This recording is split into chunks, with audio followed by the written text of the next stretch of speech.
नमस्कार नहीं welcome you world affairs. मैं हूं प्रशांत धवन। नाउ रिसेंटली आप सब लोगों ने ये न्यूज़ सुनी होगी कि फ्रांस की जो कंपनी है नेवल ग्रुप, इसने इंडिया के P-75I सबमरीन प्रोजेक्ट से पुल आउट कर लिया है। और ये न्यूज़ एक ऐसे टाइम में आई है जब पीएम मोदी खुद फ्रांस गए हैं, विजिट कर रहे हैं फ्रांस को। तो इस न्यूज़ को देखकर इंडिया में कुछ लोग नाराज़ हो गए कि देखिए फ्रांस का साथ दोस्त निकला, हम तो सोच रहे थे कि हमारा ये नया रशिया होगा। बताओ रशिया ऐसे करता है?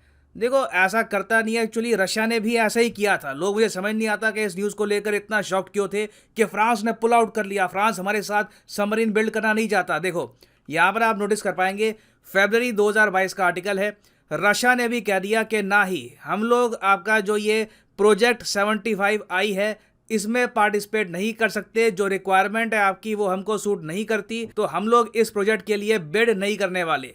रशिया ने पहले पुल आउट कर लिया था, फ्रांस ने पुल आउट कर लिया है, और इवन जर्मनी भी कह चुका है कि हम इतने इंटरेस्टेड नहीं हैं क्योंकि जो रिक्वायरमेंट है प्रोजेक्ट P-75I की ये बहुत ज़्यादा है, ये हमको सूट नहीं करता। और कहीं ना कहीं मैं ये भी कहूँगा बजट का भी इशू है। देखो दुनिया में बिकता सब है, ट्विटर भी बिकता है, इलॉन मस्क ने परचेज कर ही लिया ना इन दी एंड। अभी के लिए कई देश ये भी कह रहे हैं कि प्रोजेक्ट 75I में जो इंडिया का बजट है 43,000 करोड़ रुपीस का, ये थोड़ा सा कम है, थोड़ा सा इसको बढ़ाओ, करीब 10 बिलियन के आसपास तो करो, तब हम टेक्नोलॉजी ट्रांसफर भी करेंगे आपके साथ, शेयर भी करेंगे सीक्रेट्स के कैसे बनाते हैं ऐसी सबमरीन्स, मिलकर सबमरीन्स भी बनाएंगे।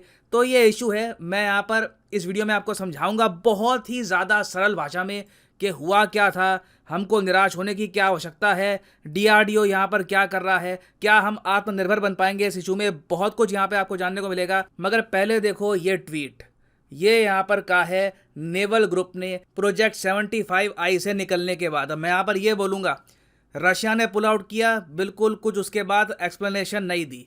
जर्मनी ने भी कुछ हद तक पुल आउट कर ही लिया है, कुछ एक्सप्लेनेशन नहीं दी। मगर नेवल ग्रुप को ये पता है कि फ्रांस और इंडिया की जो स्ट्रेटेजिक पार्टनरशिप है इन द फ्यूचर बढ़ने ही वाली है। और ये जो थोड़ी सी आप कह लीजिए बैड न्यूज़ आई है, इससे खराब एक एटमॉस्फेयर नहीं बनना चाहिए। इससे लोगों को ये नहीं लगना चाहिए कि इंडिया और फ्रांस की बन नहीं रही आपस में, एक स्ट्रेटेजिक मतभेद है। तो यहाँ पर आप देख पाओगे नेवल ग्रुप ने खुद कहा है कि हम कंप्लीटली कमिटेड हैं टू आत्मनिर्भर भारत।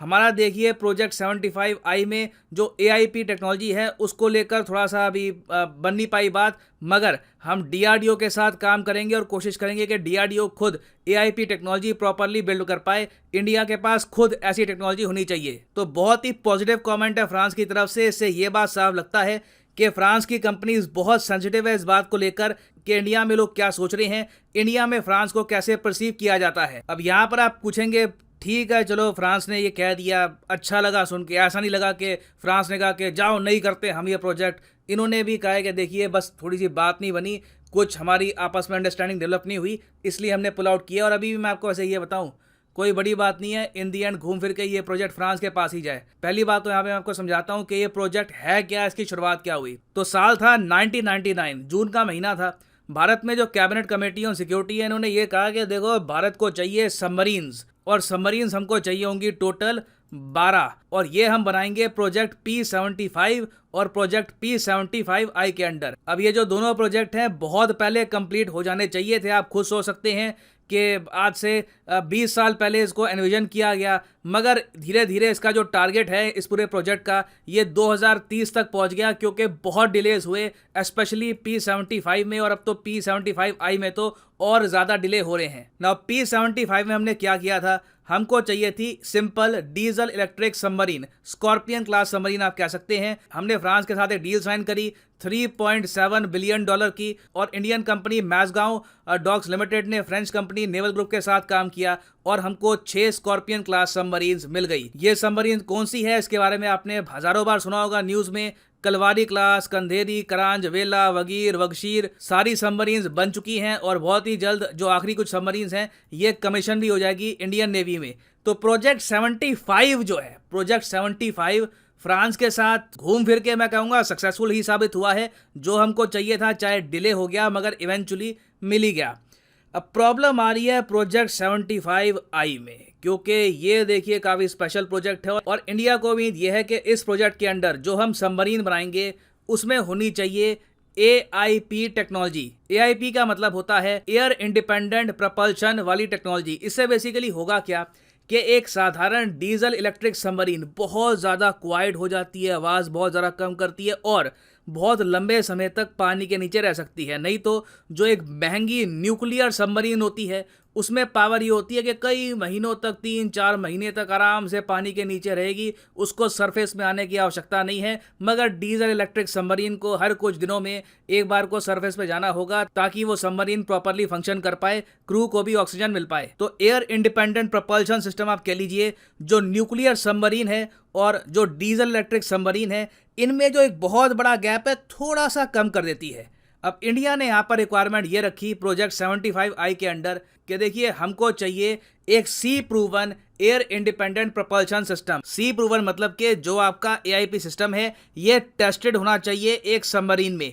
अब यहाँ पर देखो फ्रांस को भी थोड़ा डर लगता है, रशिया को भी डर लगता है ये कहकर कि देखिए हमारा टेस्टेड नहीं है, हमने AIP डेवलप किया, आपके लिए डेवलप्ड है, मगर ये टेस्टेड नहीं है। फिर एक इशू यहाँ पे आता है ट्रांसफर ऑफ टेक्नोलॉजी का। इंडिया ने यहाँ पर ये भी कहा है कि जो भी ये प्रोजेक्ट है अपना 43,000 करोड़ रुपीस का, इसमें ट्रांसफर ऑफ टेक्नोलॉजी भी होगी। अब इन कंट्रीज़ को लगता है, जर्मनी सब कंट्रीज़ को लगता है कि यार ट्रांसफर ऑफ टेक्नोलॉजी के लिए थोड़ा सा पैसा कम है, थोड़ा पैसा बढ़ा कर देखते हैं इनसे। फिर फाइनल इशू यहाँ पर यह भी आता है कि कई देश है, फॉर एग्जांपल रशिया है, वो चाहता है कि हम कोई जॉइंट मैन्युफैक्चरिंग इस केस में भारत के साथ नहीं करेंगे, जैसा हमेशा करते हैं वैसा करो, हम AIP वाली सबमरीन तुम्हारे लिए बना देते हैं, रशिया ने सीधा सीधा परचेज कर लो। ये रशिया ने काफ़ी बार ऑफर दिया इंडिया को। यहाँ पर आप देख पाओगे 2015 का आर्टिकल है, Russia considering supply of AIP equipped submarines to India. मगर इंडिया डायरेक्टली रेडीमेड जो ये सबमरीन्स है परचेज करना नहीं चाहता।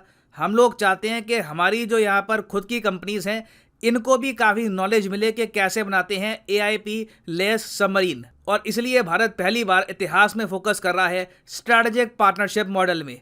इसमें होगा क्या कि सरकार बेसिकली पकड़ेगी एक SP को, SP है स्ट्रैटेजिक पार्टनर। अभी के लिए आप अगर देखें तो हमारे 2 स्ट्रैटेजिक पार्टनर हमने चूज किए हैं, एक है MDL और दूसरा लार्सन एंड टूब्रो। इन दोनों को मिलकर एक बाहर की कंपनी के साथ काम करना है, चाहे वो फ्रांस की नेवल ग्रुप हो, जर्मनी की कंपनी हो, रशिया की कंपनी हो ROE, या फिर साउथ कोरिया की कंपनी हो DSME।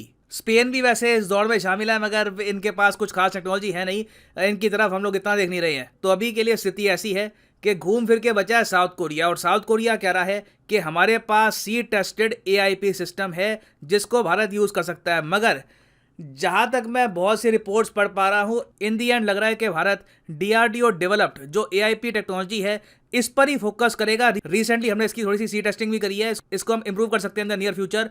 हो सकता है कि भारत यहाँ पर प्रॉपरली आत्मनिर्भर मोड पे जाए और खुद जो इंडिया में डेवलप की गई AIP टेक्नोलॉजी है इस पर ही फोकस करे। हालांकि इसमें मोस्ट प्रोबेबली कई साल लग जाएंगे और जो पूरा ये प्रोजेक्ट है ये 3-4 साल और डिले हो जाएगा। मगर जब हम मान के चल रहे थे इनिशियली कि जो ये 12 सबमरीन है प्रोजेक्ट 75 और 75I के अंडर, ये 2030 के आसपास मिल जानी चाहिए, तो थोड़ा डिले और ही सही, इसी बहाने हम खुद एक टेक्नोलॉजी डेवलप भी कर लेंगे। और फ्रांस ने यहाँ पर यह भी कहा है कि कुछ अगर सहायता चाहिए, असिस्टेंस चाहिए, एक्सपर्टीज चाहिए, तो उसके लिए हम हेल्प करने को भी तैयार है, जो फ्रांस ने काफ़ी बार करी भी है इंडिया की वेरियस एस्पेक्ट्स में। तो यहाँ पर मैं आपको इसलिए कहूँगा कि निराश होने की कोई आवश्यकता नहीं है, कोई बड़ी बात नहीं है कि हम यहाँ पर टेक्नोलॉजी खुद डेवलप करें और उसके बाद फ्रांस के साथ मिलकर डिज़ाइन में, वेपन्स में और जगह हम पार्टनरशिप करके इवेंचुअली प्रोजेक्ट 75I कंप्लीट कर ही दे। जो रीसेंट न्यूज़ है उसको ऐसे मत देखिए कि कोई बहुत बड़ा सेटबैक लगा है। जैसे मैंने आपको बताया बाकी कंट्रीज ने भी पुल आउट कर लिया था, उनके कई इश्यूज थे। तो डिफेंस प्रोक्योरमेंट में, डिफेंस पार्टनरशिप में ये बातें होती है, but the country will keep moving forward.